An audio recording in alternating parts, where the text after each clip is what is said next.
तो फाइनली हमने ओडेसी देख ली है, एंड ओडेसी देखने के बाद देखो पहली फीलिंग जो आती है, देखो अगर अपने हिसाब से जितनी भी कानाफूसी बातें हो रही हैं इस बारे में कि रौला बना दिया, क्या फिल्म है, ठीक है, फिल्म अच्छी है, ठीक है, फिल्म अच्छी है, बट इसको इतना आप नहीं कह सकते कि बहुत अच्छी है, कि ऐसी फिल्म आपने कभी देखी नहीं होगी, ये गलत होगा।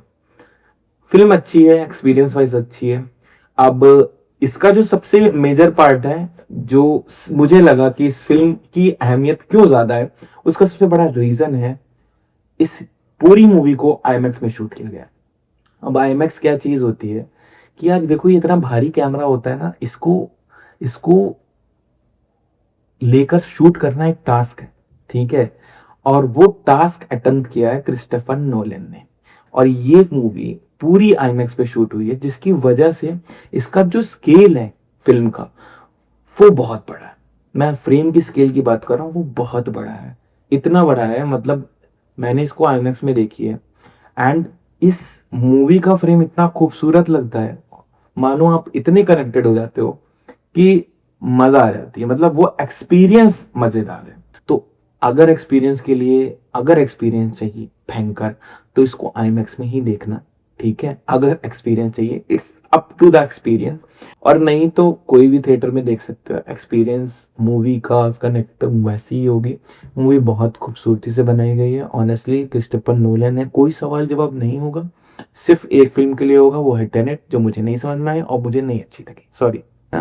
मैं इतना ज़्यादा मक्खनबाजी नहीं करता, एज एन ऑडियंस मुझे नहीं पसंद आई वो फिल्म, बट ऑडेसी अच्छी लगी। म्यूज़िक की वाइब बहुत प्यारी थी, थोड़ा मेरा दिमाग स्टक हो गया था उस गाने को सुन के, इवन मैंने इंस्टाग्राम पे पोस्ट भी डाल दी थी वो गाने की। And the second thing is visually movie बहुत स्ट्रांग है, कोई भी ओवर इमोशनल या ओवर ड्रामेटिक चीज़ें नहीं होती कि बहुत ज़्यादा ड्रामा पेश किया गया है, बहुत ज़्यादा एक्शन पेश किया गया, नहीं, कुछ भी नहीं। बहुत ही रियलिस्टिक वे में या रियलिस्टिक अप्रोच में ये मूवी आगे बढ़ती है, जो बहुत ही खूबसूरत चीज़ है। मतलब आप बहुत को कम मिलेगा, आपको जितना चाहिए उतना, क्योंकि मेरे को एक फिल्म बहुत याद है अच्छी, जिस हिसाब से ओडिसी की स्टोरी है कि वो जो वॉर पार्ट है वो बहुत कम है।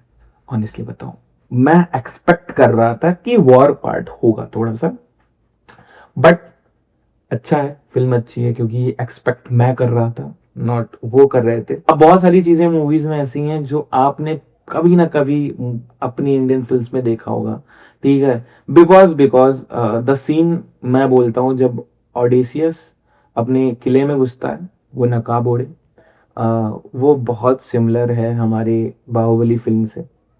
But I am not saying कि ये कॉपी है या रेफरेंस है, आई एम सेइंग दैट मुझे इसका कोर पता है, इस पूरी सिनेरियो का कोर पता है कि मुझे ऐसा क्यों लग रहा है।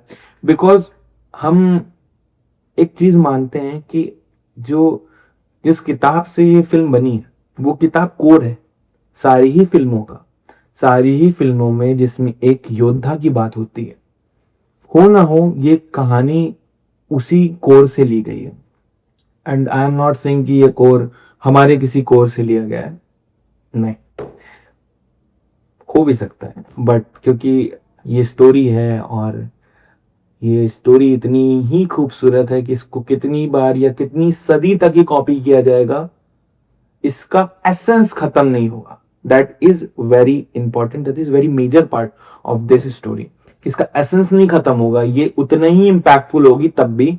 तो बहुत बार हमने फिल्मों में ऐसी चीजें देखी हैं जिसका मैं जिक्र अभी करूंगा। तो ये एंट्री वाला सीन हो गया, ओडेसियस के सामने सब घुटने टेक देते हैं, क्योंकि सबको पता है वो जीत नहीं पाएगा। ये हमने कई बार मूवीज में देखा है, चाहे एवेंजर्स एंड गेम में लास्ट सीन हो, या सलार का वो फाइटिंग सीन हो, आई एम सॉरी पर मैं ये रेफरेंस दे रहा हूँ, चाहे सलार का वो फाइटिंग सीन हो, या फिर बाहुबली का वो एंट्रेंस वाला सीन हो, तो बहुत सारी चीजें हैं जो कोर तो वही है ना, किताब तो वही है। उस किताब से कितनी ही कहानियां निकली होंगी हमें क्या पता, और कितने ही रेफरेंसेस हम मिला लेंगे, किसी को कोई पता नहीं। मूवी की सबसे खास चीज आपको बताता हूँ, अगर इस मूवी में एक भी जूम इन शॉट नहीं है, अगर कोई जूम इन शॉट आप देख रहे हो जिसमें कैरेक्टर के पास कैमरा जा रहा है, तो आप ये समझो उसमें कितना एफर्ट लगा होगा। ये एक 40-50 किलो के कैमरे को खींच कर उसके पास ले जाना, तो ये एक बहुत मेजर टास्क है, ठीक है, क्योंकि कैमरा इतना बड़ा होता है कि कैमरा ज़्यादा मूवमेंट नहीं करता। तो मोस्टली जब आप कितने भी फ्रेम्स देखते हो वो स्टिल ही हैं, जैसे कि पुरानी फिल्मों में होता था।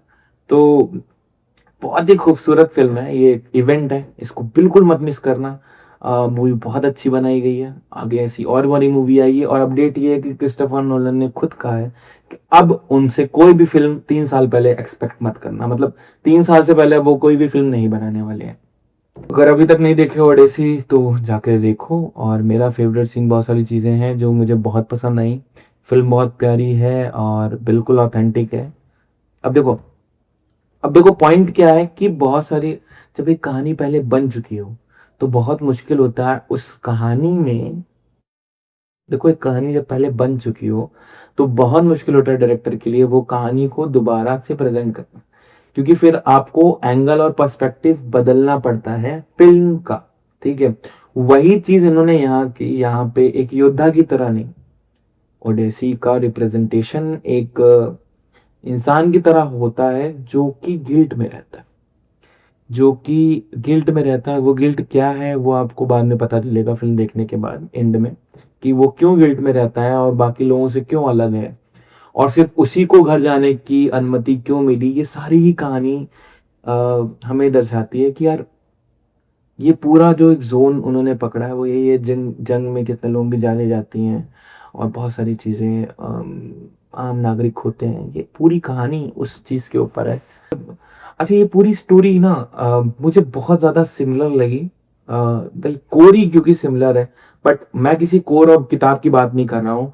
आई am talking about king Ashoka. Kalinga युद्ध के बाद उन्होंने अपना थोड़ा, उनकी उन्होंने इतना खून देखा कि उनका मन बदल गया। तो ये ऐसी ही कहानी है, बहुत सिमिलर है, आप बिल्कुल कंपैरिजन कर सकते हो, बट ये अशोक की कहानी नहीं है, ये एक रियल स्टोरी है। कहानी ये है जो किताब पर ये मूवी बनी है।